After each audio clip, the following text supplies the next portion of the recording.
Kommineni Srinivasarao, Nagarjuna Yadav TV డిబేట్లో ఆ కేసుకు సంబంధించి జడ్జి గారు, న్యాయమూర్తి గారు అవాక్కైపోయారండి. కోపంతో గోలగోల చేశారంట ఆ భాషని.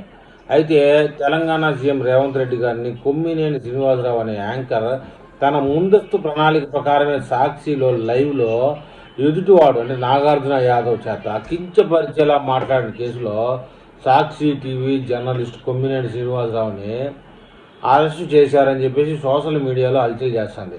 వాస్తవమా లేదా తెలియదు కానీ అతన్ని కోర్టుకు హాజరుపరచగానే అధికారులందరినీ తీవ్రంగా మందలించారు జడ్జి గారు ఇలా తమని ఎందుకు తిడుతున్నారో అర్థం కాక ఒకరి ముఖం ఒకరు చూసుకొని తలలు పట్టుకున్నారంటండి పోలీసులు.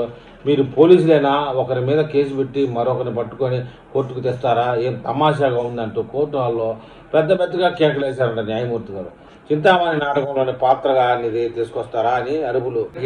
తమ పొరపాటును తెలుసుకుని తప్పు తెలుసుకుని ఈ కొమ్మినేని సాక్షి డిబేట్లు కనిపించే వాళ్ళలాగానే అచ్చు 1.5-2 కిలోల క్రీముతో మేకప్ కొట్టి హాజరుపరిచి పోలీసుల అధికారులు అవాకే మూర్చిపోయారని జడ్జి.